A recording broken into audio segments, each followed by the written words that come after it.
اعوذ باللہ من الشیطان الرجیم، بسم اللہ الرحمن الرحیم۔ نولی فیکٹری کے معزز دوستو، السلام علیکم۔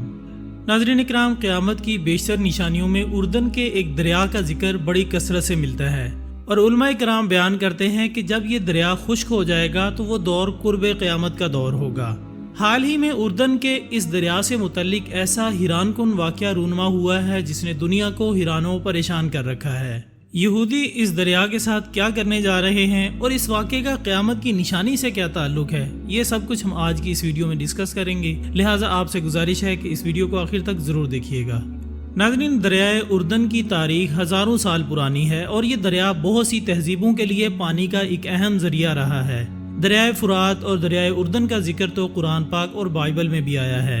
کرسچنز کے مطابق جب بنی اسرائیل کو ایک شہر کی طرف بھیجا گیا جہاں وہ امن سے رہیں گے تو وہ بنی اسرائیل دریائے اردن پار کر کے ہی اس شہر کی طرف گئے تھے۔ دریائے اردن نے مشرق وسطیٰ کے ممالک کی ترقی میں اہم کردار ادا کیا ہے۔ جب ہم دریائے اردن کی تاریخ اور اہمیت کا جائزہ لیتے ہیں تو ہمیں پتہ چلتا ہے کہ اس دریا نے اس خطے کی ثقافت، مذہب اور سیاست کی تشکیل میں کس طرح اہم کردار ادا کیا ہے۔ یہ دریا کرسچن کمیونٹی کے لیے بھی بہت اہمیت رکھتا ہے۔ ماہرین ماحولیات کا کہنا ہے کہ یہ دریا سیوریج کے پانی سے بہت زیادہ آلودہ ہو چکا ہے۔ دریائے اردن، جس کو انگریزی زبان میں جارڈن ریور کہا جاتا ہے، اس کے خشک ہونے کی ایک وجہ یہ ہے کہ انسانوں نے یہاں پانی کو حد سے زیادہ استعمال کرنا شروع کر دیا ہے۔ زرعی ضرورتوں کے لیے بہت زیادہ پانی استعمال کیا جاتا ہے کیونکہ اس ملک کا انحصار زراعت پر تھا، اس لیے دریائے اردن سے پانی لے کر زراعت کے لیے استعمال کیا جاتا ہے۔ دریائے اردن کے خشک ہونے کی ایک وجہ یہ ہے کہ یہودیوں کی جانب سے اس پر کئی ڈیم تعمیر کر لیے گئے ہیں۔ اتنے زیادہ ڈیمز کی تعمیر کی وجہ سے آہستہ آہستہ دریا کی سطح کم ہوتی گئی اور اب دریائے اردن کافی حد تک خشک ہو چکا ہے۔ البتہ یہ دریا ابھی تک پوری طرح خشک نہیں ہوا، لیکن پچھلے کچھ برسوں سے اس کے پانی اور بہاؤ میں بہت زیادہ کمی آئی ہے۔ اس کی بہت سی وجوہات ہیں جن میں موسمیاتی تبدیلیاں، پانی کے استعمال میں اضافہ اور آلودگی شامل ہے۔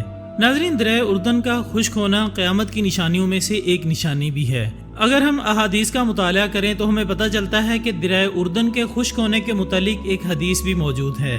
وہ اس طرح کی قیامت آنے سے پہلے 3 مشکل سال آئیں گے جن میں مختلف قسم کے قحطوں کا سامنا کرنا پڑے گا۔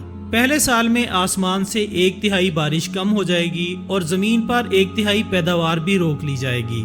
پھر دوسرے سال میں آسمان 2/3 بارش نگل لے گا اور زمین بھی 2/3 زرعی پیداوار روک لے گی۔ تیسرے سال میں اللہ تعالیٰ حکم دے گا اور آسمان مکمل طور پر بارش روک لے گا اور ایک قطرہ بھی نہیں برسائے گا، اور اس طرح زمین بھی اپنی پیداوار ختم کر دے گی۔ ناظرین، دریائے اردن کی وادی میں کئی آثار قدیمہ دریافت کیے گئے ہیں۔ سن 2011 میں ماہرین آثار قدیمہ نے وادی اردن میں قدیم زرعی چھتوں کا ایک سلسلہ دریافت کیا ہے۔ چھتیں جن کے بارے میں خیال کیا جاتا ہے کہ یہ 2000 سال سے زیادہ پرانی ہیں، اور یہ ثابت کرتی ہیں کہ کسی زمانے میں یہ علاقہ بہت زیادہ زرخیز ہوا کرتا تھا۔ سن 2013 میں ماہرین آثار قدیمہ نے وادی اردن میں 3 گرجا گھروں کی بھی دریافت کی۔ یہ ایسے چرچ تھے جن کے بارے میں خیال ہے کہ یہ 4 یا 5ویں صدی عیسوی میں تعمیر کیے گئے تھے۔ دوستو، اس کے علاوہ سن 2014 میں وادی اردن میں پتھر کے کئی مجسمے بھی دریافت کیے گئے۔ ان مجسموں کے بارے میں یہ خیال کیا جاتا ہے کہ یہ 1000 سال سے زیادہ پرانے ہیں۔ ان میں شیر، اونٹ اور گھوڑے سمیت مختلف قسم کے جانوروں کے مجسمے موجود ہیں۔ ان کے علاوہ بھی بہت سے آثار قدیمہ دریائے اردن کی وادی میں دریافت ہوئے۔ یہ دریافت اس خطے کی تاریخ اور ثقافت کی ایک جھلک فراہم کرتی ہے۔ دوستو، ایک طویل حدیث میں قیامت کی کچھ مزید نشانیاں بتائی گئی ہیں۔ صحیح مسلم کی حدیث نمبر 7373 میں ارشاد ہے، ایک صحابی بتاتے ہیں کہ رسول اللہ صلی اللہ علیہ وآلہ وسلم نے ایک صبح دجال کا ذکر فرمایا۔ آپ صلی اللہ علیہ وآلہ وسلم نے اس کے ذکر کے دوران میں کبھی آواز دھیمی کی، کبھی اونچی، یہاں تک کہ ہمیں ایسے لگا جیسے کہ وہ کھجوروں کے جھنڈ میں موجود ہوں۔ جب شام کو ہم آپ کے پاس دوبارہ حاضر ہوئے تو آپ نے ہم میں شدید تاثر کو بھانپ لیا۔ تو آپ صلی اللہ علیہ وآلہ وسلم نے ہم سے پوچھا کہ تم لوگوں کو کیا ہوا ہے؟ ہم نے عرض کی کہ اے اللہ کے رسول، صبح کے وقت آپ نے دجال کا ذکر فرمایا تو آپ کی آواز میں ایسا اتار چڑھاؤ تھا کہ ہم نے سمجھا کہ وہ کھجوروں کے جھنڈ میں موجود ہے، یعنی کہ بہت قریب ہے۔ اس پر آپ صلی اللہ علیہ وآلہ وسلم نے ارشاد فرمایا کہ مجھے تم لوگوں یعنی حاضرین پر دجال کے علاوہ دیگر جہنم کی طرف بلائے جانے والوں کا زیادہ خوف ہے۔ اگر وہ نکلتا ہے اور میں تمہارے درمیان موجود ہوں تو تمہاری طرف سے اس کے خلاف دلائل دینے والا میں ہوں گا، اور اگر وہ نکلا اور میں موجود نہ ہوا تو ہر آدمی اپنی طرف سے حجت قائم کرنے والا خود ہوگا اور اللہ تعالیٰ ہر مسلمان پر میرا خلیفہ ہوگا۔ وہ گچھے دار بالوں والا ایک جوان شخص ہے اور اس کی ایک آنکھ بے نور ہے۔ میں ایک طرف سے اس کو عبدالعزیز بن قطن سے تشبیہ دیتا ہوں۔ تم میں سے جو اسے پائے تو اس کے سامنے سورہ کہف کی ابتدائی آیات پڑھے۔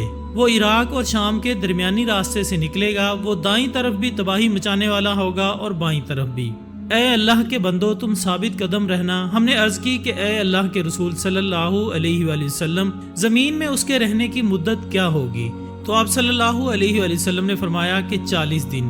ان میں سے ایک دن ایک سال کی طرح ہوگا، دوسرا دن ایک مہینے کی طرح اور تیسرا دن ایک ہفتے کی طرح اور باقی سارے دن عام دنوں کی طرح ہوں گے۔ ہم نے عرض کی کہ اے اللہ کے رسول، وہ دن جو ایک سال کا ہوگا، کیا اس میں ہمارے لیے ایک دن کی نماز کافی ہوگی؟ فرمایا نہیں، تم اس کی مقدار کا تعین کرنا اور اس کے مطابق نمازیں ادا کرنا۔ ہم نے عرض کی کہ اے اللہ کے رسول صلی اللہ علیہ وآلہ وسلم، زمین میں اس کی رفتار کیا ہوگی؟ آپ نے فرمایا کہ بادل کی طرح جس کے پیچھے ہوا ہو۔ وہ ایک قوم کے پاس آئے گا، انہیں دعوت دے گا اور وہ اس پر ایمان لائیں گے اور اس کی باتیں مانیں گے۔ وہ آسمان کے بادل کو حکم دے گا، وہ بارش برسائے گا۔ وہ زمین کو حکم دے گا تو وہ فصلیں اگائے گی۔ شام کے اوقات میں ان کے جانور چراگاہوں سے واپس آئیں گے تو ان کے کوہان سب سے زیادہ اونچے اور تھن انتہائی زیادہ بھرے ہوئے ہوں گے اور کوکھیں پھیلی ہوئی ہوں گی۔ اسی طرح پھر ایک اور قوم کے پاس جائے گا، انہیں بھی دعوت دے گا، وہ اس کی بات کو ٹھکرا دیں گے۔ وہ انہیں چھوڑ کر چلا جائے گا تو وہ قحط کا شکار ہو جائیں گے۔ ان کے مال مویشیوں میں سے کوئی چیز بھی ان کے ہاتھ میں نہیں ہوگی۔ وہ بنجر زمین میں سے گزرے گا، اس سے کہے گا کہ اپنے خزانے نکال، تو اس بنجر زمین کے خزانے اس طرح نکل کر اس کے پیچھے لگ جائیں گے جس طرح شہد کی مکھیوں کی رانیاں ہیں۔ وہ اسی عالم میں ہوگا جب اللہ تعالیٰ حضرت موسیٰ ابن مریم علیہ السلام کو معبود فرما دے گا۔ حضرت عیسیٰ علیہ السلام دمشق کے مشرقی حصے میں ایک مینار کے قریب 2 فرشتوں کے کندھوں پر ہاتھ رکھے ہوئے اتریں گے۔ جب وہ اپنا سر جھکائیں گے تو پانی کے قطرے گریں گے اور سر اٹھائیں گے تو اس سے چمکتے ہوئے موتیوں کی طرح پانی کی بوندیں گریں گی۔ کسی کافر کے لیے جو آپ علیہ السلام کی سانس کی خوشبو پائے گا، مرنے کے سوا کوئی چارہ نہیں ہوگا۔ ان کی سانس کی خوشبو وہاں تک پہنچے گی جہاں تک ان کی نظر جائے گی۔ پھر آپ علیہ السلام دجال کو ڈھونڈیں گے تو اسے مقام لد کے دروازے پر پائیں گے اور اسے وہیں قتل کر دیں گے۔ ناظرین، ہمیں قرآن کریم اور احادیث کا مطالعہ کر کے اس بات پر غور و فکر کرنا چاہیے کہ قیامت بہت قریب ہے۔ قرآن مجید فرقان حمید میں اللہ تعالیٰ کا ارشاد ہے، اور تمہیں کیا پتا کہ قیامت کتنی قریب ہے۔ تو دوستو، بہت ضروری ہے کہ ہم اپنے تمام گناہوں سے توبہ کریں اور اللہ تعالیٰ کی طرف پلٹیں اور اپنی غلطیوں کو چھوڑنے میں جلدی کریں، کیا پتا کب قیامت آ جائے۔ تو ناظرین، یہ تھی ہماری آج کی ویڈیو۔ ہم امید کرتے ہیں کہ آپ کو یہ ویڈیو ضرور پسند آئی ہوگی۔ انشاءاللہ بہت جلد دوبارہ ملاقات ہوگی ایک اور اچھی سی ویڈیو کے ساتھ۔ تب تک اپنا، دوستوں، رشتہ داروں اور گردنواں کے تمام لوگوں کا بہت خیال رکھیے گا۔ اللہ